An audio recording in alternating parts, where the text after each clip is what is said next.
Semangat pagi. Kembali lagi di Golan Education bersama saya Esron Ricardo Nenggolan pada channel saya dengan nama saya sendiri Esron Ricardo Nenggolan. Terima kasih sudah mampir di Golan Education ini. Jangan lupa sebelum kita lanjut materi, like, comment, serta subscribe-nya ya. Jangan lupa di-share juga supaya bermanfaat buat Anda dan juga orang lain. Jangan lupa bunyikan loncengnya. Terima kasih. Oke, baik. Kita merujuk ke Koalisi Paku Jabatan Indonesia ya, atau KBJI 2014, itu yang terbaru ya. Nah, sebenarnya siapa yang melakukan analisa? Nah, ini yang disebut dengan analisis sistem. Oke ya. Analisis sistem itu adalah melakukan penelitian. Oke ya. Menganalisis dan mengevaluasi persyaratan klien, teknologi informasi, prosedur, ataupun masalah, dan mengembangkan dan mengimplementasikan proposal, rekomendasi, dan rencana meningkatkan sistem informasi saat ini dan masa depan. Jadi itulah si analis sistem gitu. Nah, berarti melakukan penelitian, melihat oh iya, si user mau butuh seperti ini, berarti oh kita coba teliti dulu, kita coba melakukan penelitian dulu, kira-kira dia membutuhkan seperti apa. Kita coba cek sistem request-nya seperti apa, kita melakukan konsultasi, kita melakukan konfirmasi seperti apa sih sistem yang akan dibangun gitu ya. Nah, inilah tugasnya si analis sistem. Setelah dikonfirmasi, setelah dilakukan analisa, baru nanti akan dilakukan perancangan. Nah, sekarang di pertemuan 4 ini kita bahas mengenai perancangan. Berarti hasil dari analisanya sebelumnya. Yang dimana itu sudah kita bahas di pertemuan 1, 2, dan 3. Kalau Anda belum memahami pertemuan 1 dan 2 dan 3, silahkan cek di atas ini. Itu adalah video pertemuan 1, pertemuan 2, dan pertemuan 3. Oke, dicek ya. Baik, kita lanjut. Tugasnya meliputi apa saja gitu ya, si analis sistem. Melakukan konsultasi dengan pengguna, oke ya, yang tadi saya bilang tadi, konsultasi di pertemuan 1, 2, 3. Merumuskan dan mendokumentasikan yang dibutuhkan dengan manajemen dan menjamin persetujuan mengenai prinsip-prinsip sistem gitu ya.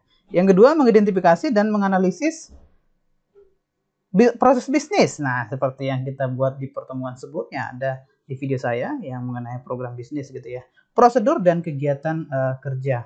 Mengidentifikasi dan mengevaluasi efisiensi dan merekomendasikan kegiatan bisnis yang optimal dan fungsional sistem dari perilaku juga gitu ya. Mengambil tanggung jawab untuk menyebarkan solusi fungsional. Nah, ini fungsional ya. Kira-kira fungsional yang digunakan apa saja. Jadi dia akan memberikan yang mana yang akan digunakan gitu ya. Seperti membuat, mengadopsi, dan menerapkan rencana pengujian sistem. Mengembangkan spesifikasi fungsional untuk digunakan oleh pengembang sistem.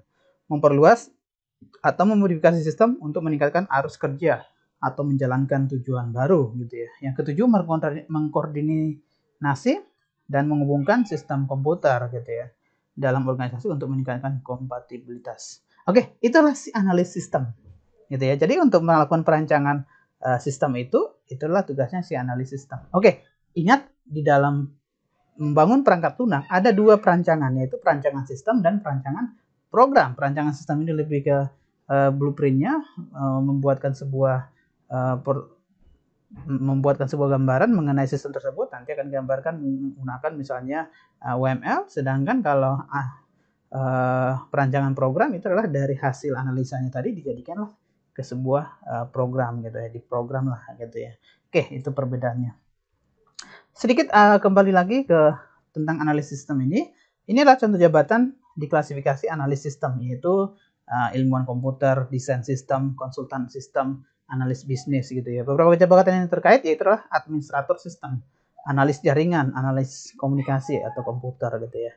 Nah, inilah di KBJI ya, Koalisi Baku Jabatan Indonesia. Cek nanti silakan di search di Google mengenai KBJI. Oke, itu mengenai analis sistem. Kita lanjut materinya di slide kita. Oke, pada Golan Education kali ini kita akan membahas mengenai konsep perancangan atau konsep desain perangkat lunak gitu ya. Nah, di sini dikatakan bahwa perancangan PL itu merupakan tempat di mana aturan kreativitas itu adalah kebutuhan stakeholder, kebutuhan bisnis, dan pertimbangan teknis semuanya secara bersamaan disatukan untuk membentuk sebuah produk atau disebut sebuah sistem atau perangkat lunak gitu ya.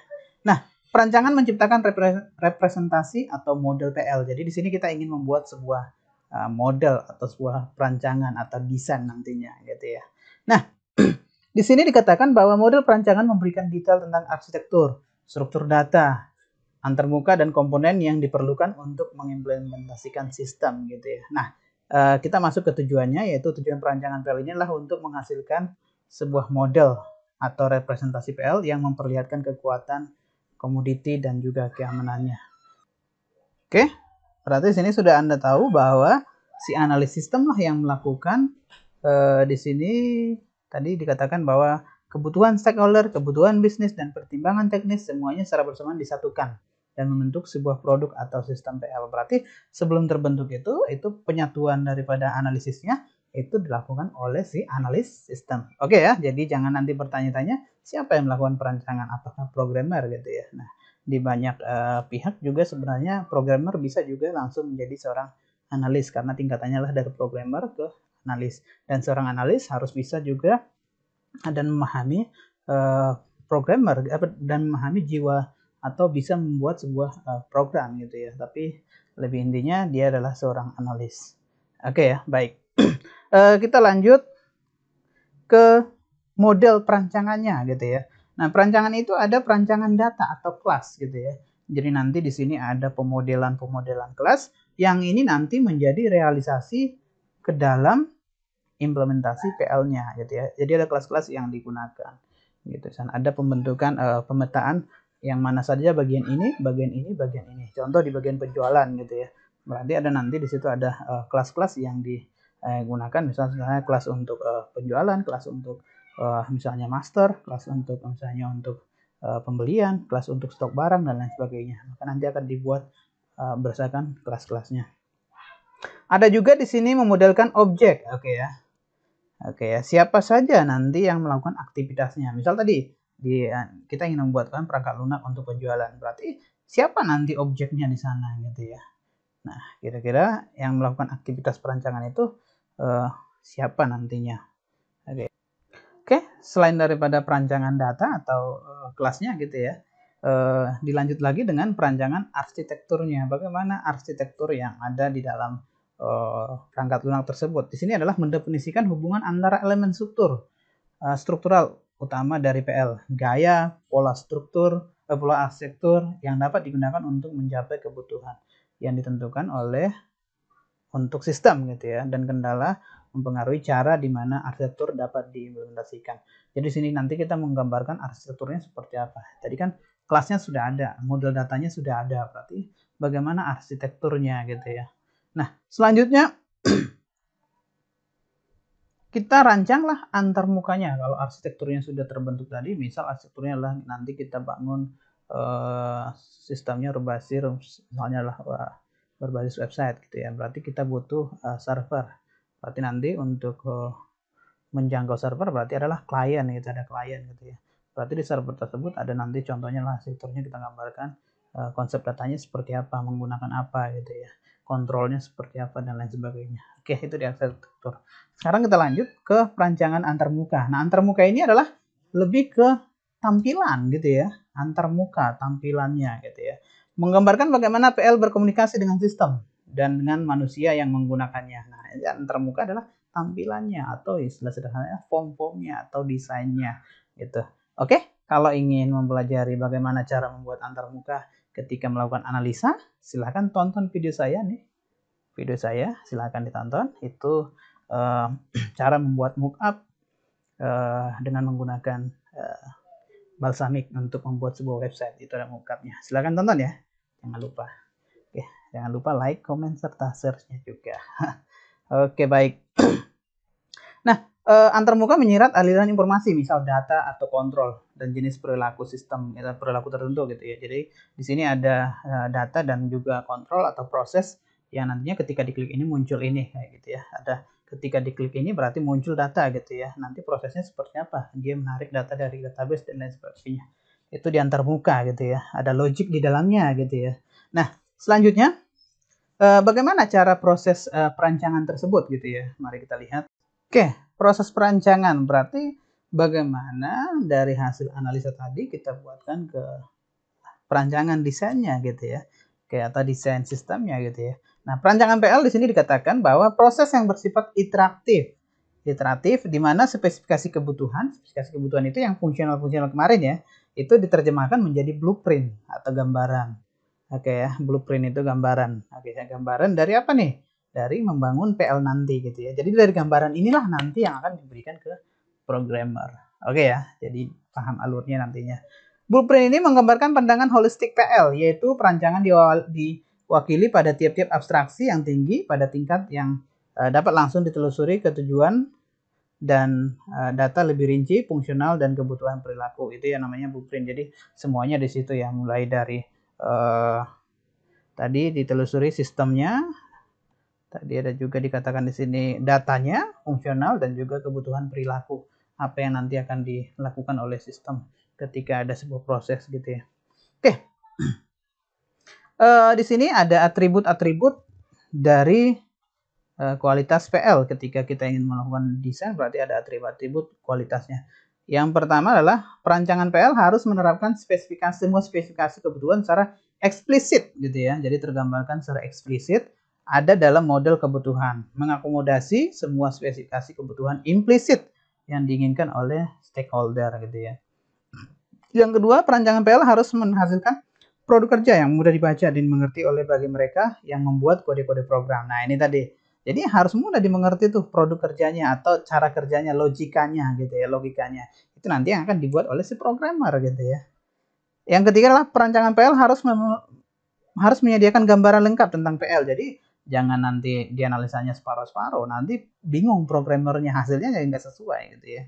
Oke, kita lanjut. Oke, ini juga dalam perancangan berarti kita butuh yang namanya kualitas gitu ya. Nah, di sini ada panduan untuk nanti menilai kualitas daripada PL tersebut gitu ya. Yaitu tujuannya untuk evaluasi kualitas representasi perancangan. Dinamakan representasi berarti menggambarkan secara atau mempresentasikan atau menyampaikan secara ulang dari hasil rancangan gitu ya. Dari hasil analisa tadi dibuatkanlah rancangan. Itu namanya representasi gitu ya. Oke, rancangan PL harus menunjukkan arsitektur yang pertama telah dibuat menggunakan gaya atau pola arsitektur yang dapat dikenali gitu ya. Tersusun atas komponen-komponen yang menunjukkan karakteristik perancangan yang baik gitu ya. Dapat diimplementasikan secara evolusioner gitu ya dan memfasilitasi implementasi dan pengujian. Yang kedua, rancangan PL harus bersifat modular gitu ya, bermodul gitu ya. Oke, artinya PL harus secara logis menjadi bagian dalam elemen-elemen atau subsistem. Jadi ada modul-modulnya, ada submodulnya nanti atau bagiannya daripada modul pertama gitu. Misal modul A, di dalam modul A ini ada bagian lagi misalnya direktori atau folder-folder lainnya gitu ya. Oke, yang ketiga rancangan PL harus berisi representasi data. Jadi ada data ya yang digambarkan sesuai dengan model data yang sudah tercipta nantinya ya. Model datanya ini nanti akan dibuatkan di OML. Jadi dari hasil alur daripada sistem tersebut muncullah dari kelas diagram itu nanti diturunkan menjadi kelas diagram entity-nya itu nanti ditarik itu menjadi data model gitu. Oke, caranya nanti silahkan lihat di video saya ini ada ya. Oke. Rancangan PL harus memuat struktur data untuk kelas yang akan diimplementasikan dan digambarkan dari pola-pola. Oke. Rancangan PL harus mengarahkan komponen yang menunjukkan karakteristik fungsional bersifat independen. Jadi harus menunjukkan karakteristik fungsional yang ada gitu ya, harus ada. Rancangan PL harus memuat antarmuka yang mengurangi kompleksitas hubungan antar komponen dengan lingkungan eksternalnya. Oke ya, memuat antarmuka yang mengurangi kompleksitas. Oke. Oke, nomor 7, rancangan PL harus diturunkan dari metode perulangan yang dikendalikan oleh informasi yang diperoleh secara analisis kebutuhan. Jadi ada konsep perulangan di sana ya. Sebuah perancangan harus direpresentasikan menggunakan notasi yang secara efektif mengkomunikasikan makna. Jadi nanti kalau kita membuat sebuah perancangan, kita buatkan not-not gitu ya. Contoh sederhana nih. Contoh sederhana saya tunjuk ya. Contoh sederhana. Saya coba buka folder dulu ya. Oke, ini adalah model perancangan yang saya buatkan pada sebuah project gitu ya. Di sini ada SPM rental mobil. Ada beberapa fitur ya. Nah, di sini inilah konsep perancangan yang kita buatkan. Ini mengenai rental ya. Nah, ada legalitas visi misi. Di bagian layanan ada ini nanti, gitu ya. Nah, di sini ada note-note yang saya berikan ketika membuatkan sebuah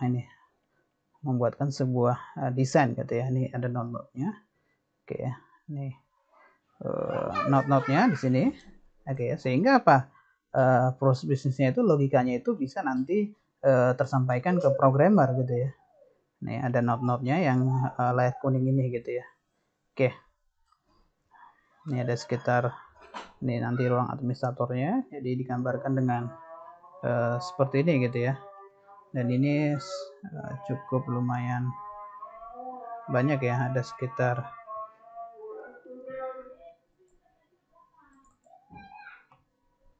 ini ada sekitar 74. Oke, 74 tampilan. Nah, ini nanti yang akan kita buatkan, si analisis sistem buatkan, dan ini yang diberikan kepada programmer nantinya, sehingga programmer bisa menggambarkan secara utuh gitu ya. Oke, baik, atribut-atribut kualitas yang perlu dicek nanti. Yang pertama adalah fungsional gitu ya. Bagaimana cara menentukan fungsional sudah ada di video saya pertemuan kemarin gitu ya. Silahkan coba dicek gitu ya. Nah, fungsional di sini adalah dinilai dengan menganalisis jumlah fitur dan kemampuan program, fungsi-fungsi umum yang disampaikan, dan keamanan sistem secara keseluruhan. Apakah sudah ada dan sudah jelas ini fungsionalnya gitu ya. Yang kedua adalah penggunaan gitu ya. Siapa yang melakukan nanti penggunaan di sini, mempertimbangkan faktor manusia, estetika, konsistensi, dan juga dokumentasi. Yang ketiga adalah keandalan. Nah, dapat diandalkan seperti apa nih gitu ya. Dievaluasi dengan mengukur frekuensi dan tingkat keparahan kegagalan, akurasi hasil keluaran, waktu antar kegagalan, recovery, dan juga prediktabilitas program gitu ya.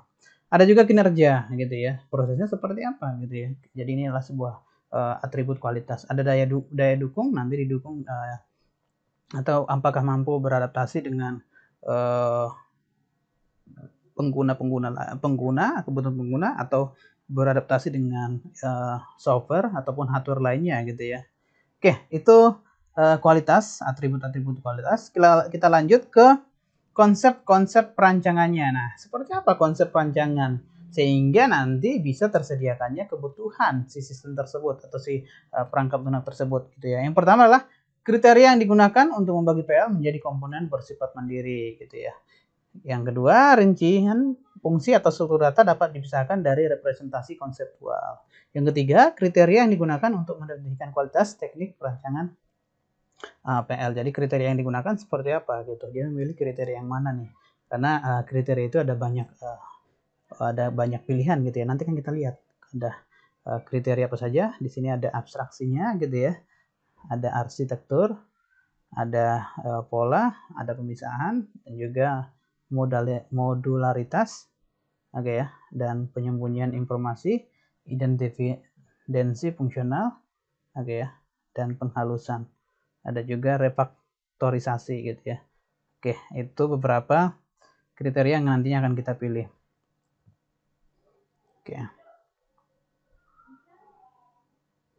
Oke, kita lihat konsep perancangannya seperti apa. Ada konsep abstraksi.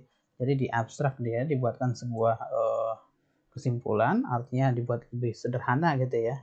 Jadi penyelesaian masalah dinyatakan dalam istilah luas yang menggunakan bahasa pada tingkat lingkungan permasalahan. Pada tingkat abstraksi lebih rendah, deskripsi yang lebih rinci dan penyelesaian masalah harus diberikan. Jadi ada abstraksi ini, ada deskripsi atau cerita-cerita tertentu nantinya yang disisipkan di perancangannya gitu ya. Seperti tadi yang saya tampilkan, itu ada beberapa cerita-cerita atau logika yang saya tampilkan dengan warna kuning tadi di mockup tadi gitu ya, atau di prototype tadi.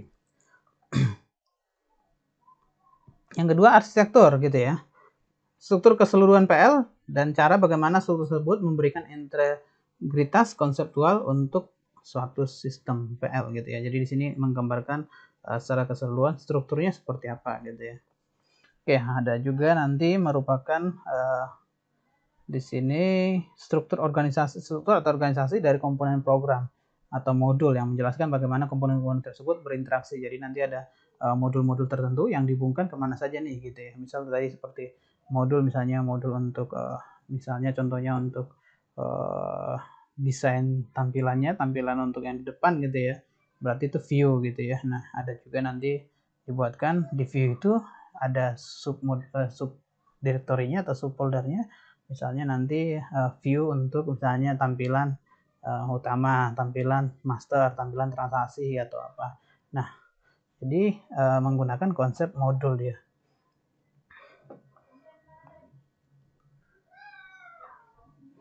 Nah, ada juga di sini arsitektur, di sini properti struktural, properti fungsional, dan juga keluarga sistem yang berhubungan gitu ya. Oke, nanti silakan. Di sini lihat bahwa di properti struktural itu mendefinisikan komponen sistem, ada modul, objek, dan juga filter gitu ya, ada pemilteran. Dan menjelaskan bagaimana komponen-komponen tersebut dikemas dan berinteraksi satu sama lain. Oke, ada tambahan juga di sini. Oke, kita lanjut ke pola. Pola adalah suatu wawasan yang di dalamnya memuat esensi atau solusi yang terbukti untuk permasalahan perancangan PL dalam konteks tertentu. Ini menurut si Brand Appleton gitu ya. Tujuan dari setiap pola perancangan adalah untuk memberikan deskripsi yang memungkinkan perancangan untuk menentukan apakah pola berlaku untuk pekerjaan saat ini, apakah pola dapat digunakan kembali gitu ya, apakah pola dapat berfungsi sebagai panduan untuk mengembalikan pola yang serupa. Nah, tapi berbeda secara fungsional ataupun struktural. Jadi ada kriteria pola atau pattern gitu ya. Nah, ada juga kriteria pemisahan perhatian gitu ya. Bahwa masalah yang kompleks dapat diselesaikan jika permasalahan itu dibagi menjadi bagian-bagian lebih kecil. Jadi ada pemisahan gitu ya di sini. Jadi nanti di tampilan-tampilannya itu ada beberapa potongan-potongan yang memisah bagian-bagian sehingga dia bisa lebih mengoptimalkan secara independennya gitu ya. Oke, modularitas. Di sini juga ada modularitas adalah atribut tunggal dari PL yang memungkinkan suatu program untuk dapat dikelola secara cerdas gitu ya. Di sini PL monolitik adalah program besar yang terdiri dari satu modul gitu ya. Di sini dikatakan PL monolitik tidak dapat digunakan, tidak dapat dengan mudah dipahami oleh rekayawan PL. Rekayawan PM inilah yang membuat gitu ya. Jumlah lintasan kendali, rentang, referensi, jumlah variabel, dan juga kompleksitas keseluruhan hampir tidak mungkin dimengerti. Oke, itu modularitas gitu ya. Ada atribut tunggal dari PL tersebut. Oke. Tujuannya ngapain sih yang namanya modularitas ini gitu ya? Kriteria modularitas ini adalah pengembangan PL dapat lebih mudah direncanakan. Karena tadi apa? Di sini dikatakan bahwa ada atribut-atribut tunggal yang digunakan gitu ya. Jadi dia terkhusus gitu. Versi PL dapat didefinisikan. Perubahan-perubahan dapat dengan mudah diakomodasi. Oke, jadi modularitas itu untuk membuatkan di sini versi-versi perangkat lunaknya ya, dari versi 01, 02 dan selanjutnya gitu ya. Oke, dengan teknik dan debugging dapat dilakukan secara efisien. Kenapa efisien? Karena tadi dia beratribut tunggal, yaitu perform. Kalau disebutkan itu pengujian itu nanti ada pengujian unit gitu ya. Jadi unitnya itu atau testing unitnya itu sudah secara otomatis lebih efisien karena apa? Karena variabel-variabelnya itu tunggal. Jadi kita hanya membahas misalnya kita ingin testing misalnya form master saja. Masternya apa? Misalnya master barang gitu. Udah, khusus untuk master barang saja. Jadi barang dengan yang lainnya nggak dicampur gitu ya. Itu maksudnya modularitas. Penyembunyian informasi, oke ya. Jadi di sini juga ada kriteria kita membuatkan algoritma atau data yang tidak dapat diakses oleh modul lain gitu ya. Penyembunyian informasi ini itulah enkapsulasi gitu ya di konsep OOP gitu ya. Independensi fungsional gitu ya. Ini adalah hasil langsung dari pemisahan masalah modularitas dan juga konsep abstraksi dan penyembunyian informasi. Ini gabungan berarti ya, gabungan dari keseluruhan tadi. Ada kohesivitas gitu ya, ada kebergantungan. Ini konsep-konsep OOP semua gitu ya. Ada juga penghalusan, merupakan proses elaborasi yang dimulai dengan pernyataan fungsi atau deskripsi informasi yang didefinisikan pada tingkat abstraksi yang tinggi. Oke, menggunakan strategi perancangan top down gitu ya, dari atas ke bawah.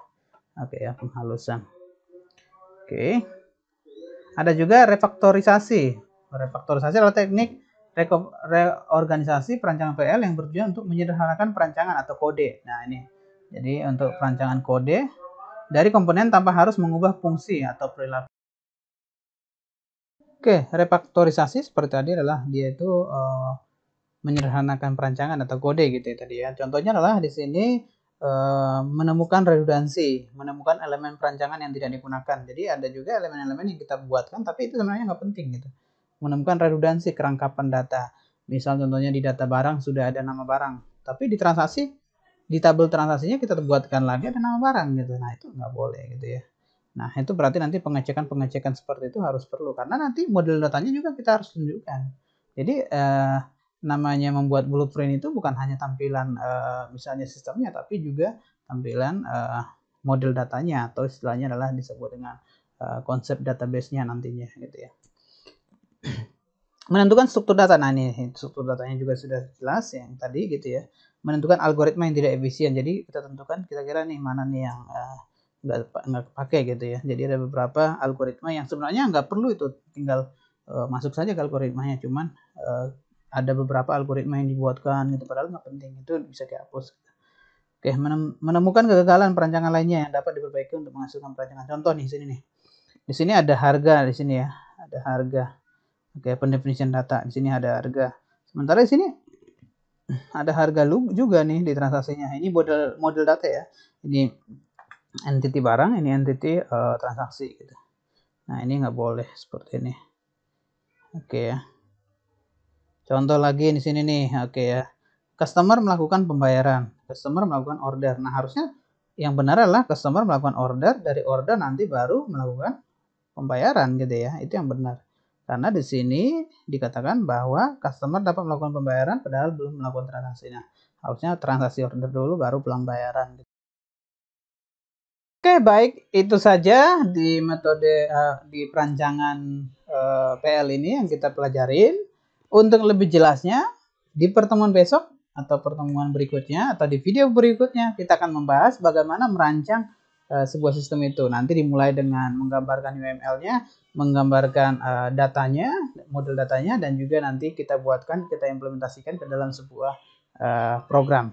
Oke, itu saja di perancangan perangkat lunak kali ini. Kita hanya membahas sekedar teori dan juga konsep-konsep daripada perancangan tersebut dan kriteria kualitas yang kita akan perhatikan di dalam perancangan gitu ya. Oke, baik, kita lanjut di pertemuan edisi berikutnya tentang perancangan juga, yaitu kita merancang dengan UML tadi ya. Oke, baik, sampai di sini pertemuan kita edisi kali ini. Jangan lupa kalau merasa video ini bermanfaat, jangan lupa like, comment, share, serta subscribe-nya. Jangan lupa juga loncengnya supaya update materi-materi edisi-edisi berikutnya di mata kuliah ini atau di edisi pembelajaran kali ini gitu ya. Oke, baik, itu saja saya sampaikan. Terima kasih dan tetap semangat, semangat belajar dari rumah gitu ya. Dan salam Golan, salam pencapaian untuk kita semua. Terima kasih.